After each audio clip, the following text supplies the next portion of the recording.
agora aqui no nosso Balanço Geral, principalmente visando, né, a sua saúde emocional e principalmente tentando, dentro de uma discussão ampla aqui, o que você pode fazer para não ser refém do imediatismo digital.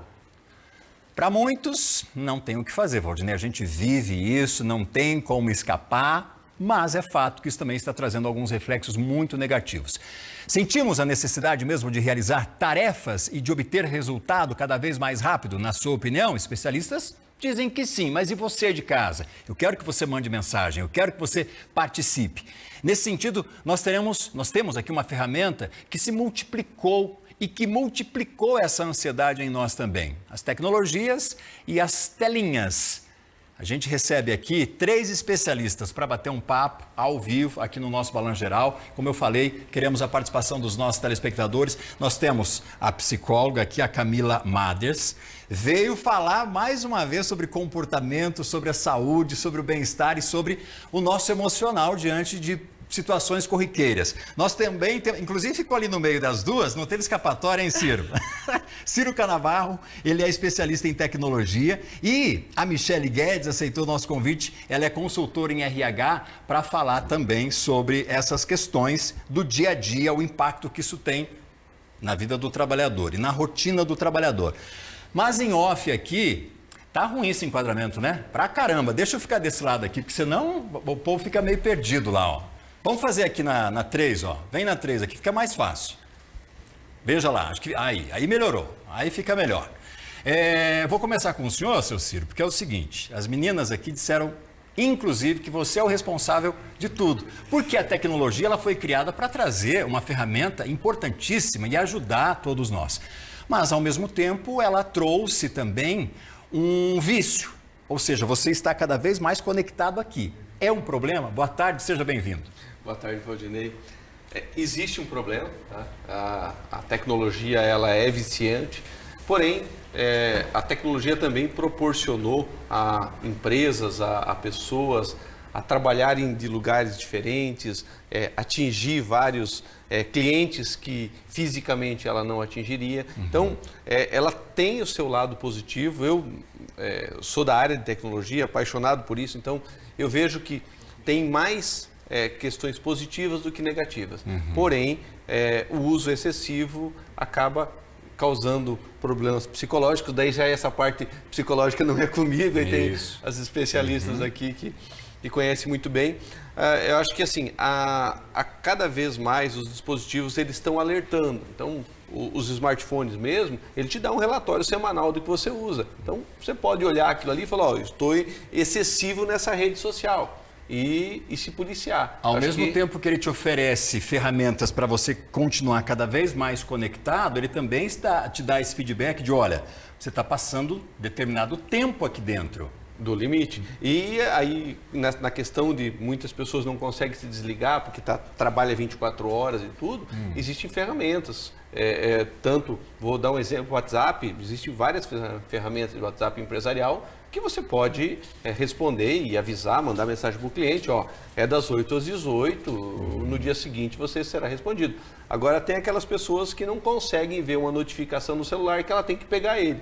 2, 3, 4, 5 horas da manhã, não importa o horário, está almoçando com o celular na mão, com o garfo numa mão e o celular na outra. Então esse é um problema muito sério. Então eu acho que hoje nós temos ferramentas que podem ajudar a pessoa a não ficar tão escrava da tecnologia, mas também não abrir mão de uma coisa que levou ela para patamares que antes ela não conseguia. Uhum.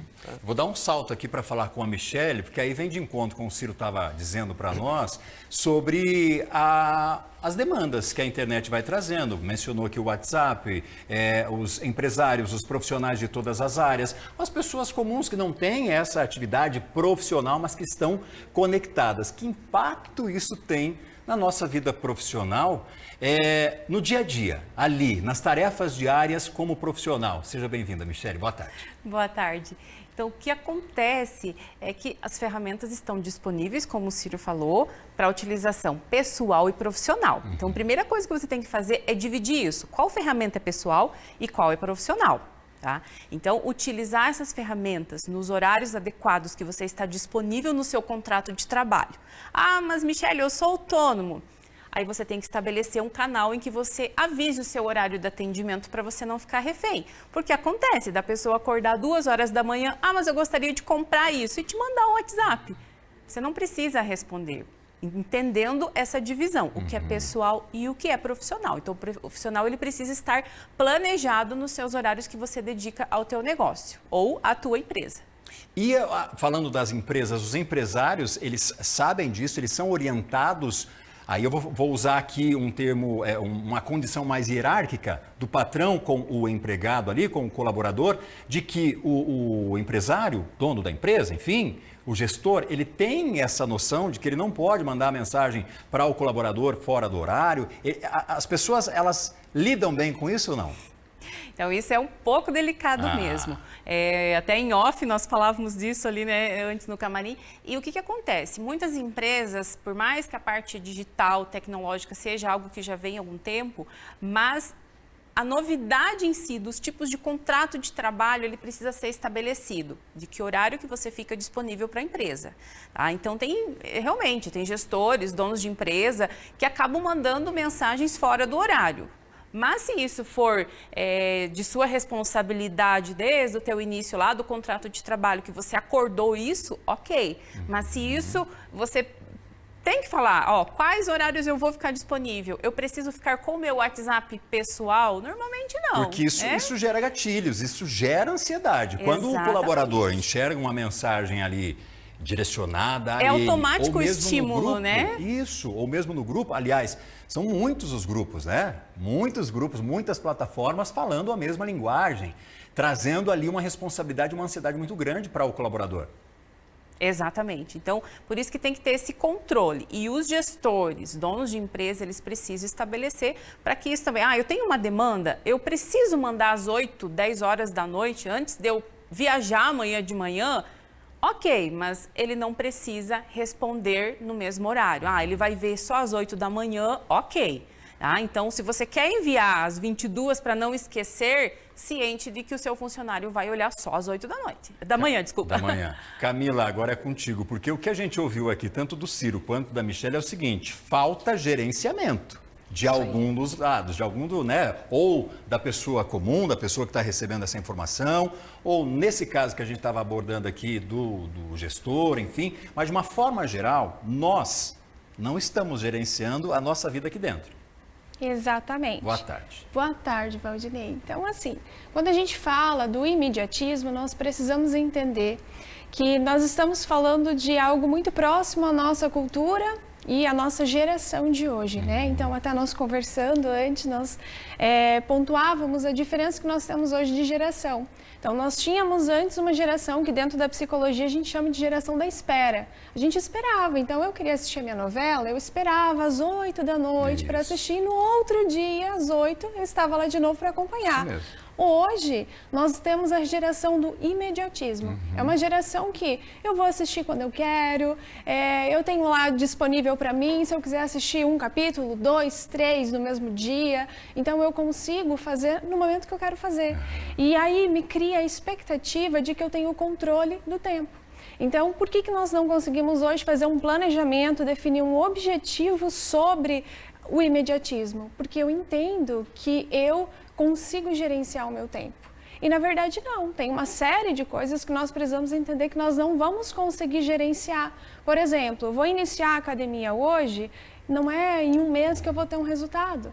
Então tem muita gente que fala para mim, mas eu estou tentando, eu estou me esforçando e parece que eu não vejo resultados, né? Então quando a gente fala do imediatismo, nós precisamos entender que há algo que nem sempre muda junto com a nossa geração e com a nossa cultura, que é o tempo. Então, tem coisas que a gente vai precisar definir um tempo, esperar aquele tempo, né? E aí, então, cabe o planejamento. Certo, ótimo. Eu acho que dentro disso aqui nós temos participação dos nossos telespectadores. Pessoal que mandou recado aqui, já vou compartilhar com vocês, a Flávia do 14 de novembro. Sobre o imediatismo digital, está afetando muito as crianças. Elas estão começando a sofrer com o não saber esperar. Na escola, ou na nossa época, assistimos desenho era um canal e esperávamos aí os comerciais com tranquilidade. Hoje, as crianças, elas não conseguem esperar, né, uma propaganda, não querem nem mais sair para brincar. Isso aqui, eles não têm ainda o acesso a celular. Ah, tá, falando que eles ainda não têm acesso ao celular de forma livre. Imagine quando tiver, né? Acesso à televisão. Tenho 4 crianças e mesmo com restrições eu sinto esse problema. Parabéns aí por abordar esse tema e vai levar aqui para conhecer a gente. Obrigado, tá, Flávio? Um abraço para você, pessoal do 14 de novembro. A gente fala muito sobre esse imediatismo, mas as ferramentas, elas oferecem condições para que a gente explore um pouco mais. Aí a pergunta é para você, Ciro, novamente, porque eu vou te dar um exemplo aqui do TikTok. O TikTok agora tem lá um recurso onde você pode acelerar a fala, o vídeo, para você ter cada vez mais conteúdo. Em que momento, dentro do contexto mais tecnológico mesmo, a gente precisa chamar a atenção para o nosso comportamento nas redes e no que as redes têm oferecido para nós? Então, eu acho que assim, a cada rede ela tem uma forma de capturar o seu usuário. Então, o TikTok, o videozinho, rolar videozinho para cima, se a pessoa se distrair, ela fica horas naquele negócio. É um videozinho, engata outro, e aí ela vai naquela, só mais esse, só mais esse, só mais esse. Quando viu, ela perdeu a hora de dormir, ela perdeu tudo. Então, tem a questão de você se policiar, de determinar, eu vou olhar isso aqui por 10 minutos, por 5 minutos e vou parar. Por isso que eu falei, os dispositivos, eles têm isso hoje. Vários, os celulares aí, eu posso lá colocar trabalho e ele desabilita tudo o que é pessoal e me deixa com foco no trabalho. Eu coloco o trabalho, eu coloco o noturno, à noite eu não quero ser incomodado, a não ser que seja uma ligação. Então, tem essas questões que podem ser. A outra questão é assim, a pessoa ela gosta de, ela entra numa bolha, tá? Então, as bolhas talvez sejam os maiores problemas. Eu gosto de animais de estimação, de cachorro e gato, tá? A partir do momento em que eu clicar num, aquilo vai começar a vir outro, e aquilo vai entrando na minha cabeça. E te prende naquilo. Então, quando você entra numa bolha, você tem que perceber que se só está aparecendo aquilo para você, você precisa sair dali. Todas as plataformas trabalham nesse sentido. Todas as plataformas trabalham nesse sentido. Elas vão te jogar dentro de uma bolha, seja de comida, seja de animal de estimação, seja de política. Você entra dentro daquela bolha e começam a vir coisas que... Como é que eu posso dizer? Você fica alienado naquele... Alienado. Cenário. Isso, é aquela historinha, a pessoa que come chocolate meio amargo vota em tal candidato. Então eles fazem esse cruzamento de dados e com isso começam a mostrar exatamente só aquilo, tá? E eu acabo tendo aquilo como uma verdade para mim, não que seja ou não seja verdade, não vamos entrar no mérito da fake news, mas eu acabo tendo aquilo como uma verdade e como eu concordo com aquilo, eu vou ver o próximo. Como eu concordo com aquilo, eu vou ver o próximo. E aí eu entro dentro daquela bolha e não consigo sair. Isso que eu ia perguntar. E como sair, Camila? Exatamente. Quando a gente fala sobre essa bolha, né, nós falamos muito sobre a questão do desejo, né? Então, o nosso cérebro ele é muito voltado àquilo que nós desejamos, àquilo que a gente se identifica. Então, quanto mais eu tenho aquilo que eu me identifico, é como se eu sentisse mais prazer por aquilo que eu estou fazendo. E sair disso se torna uma regra muito difícil. Então, se não houver o policiamento, é muito difícil eu me desapegar daquele aplicativo, daquela condição que eu estou ali, né, daquele conteúdo, porque é algo que, para mim, eu reconheço como muito prazeroso. Então, eu não vou identificar o malefício assistindo aquele conteúdo, passando 2 horas vendo aquele conteúdo, mesmo que eu entenda que eu estou dormindo mais tarde, mesmo que eu entenda que eu estou me privando de ter um almoço de qualidade por estar ali na tecnologia, ainda assim o meu cérebro vai identificar isso enquanto um prazer. Então, porque a pessoa concorda com o conteúdo. Exatamente. Daí ela compactua com aquilo.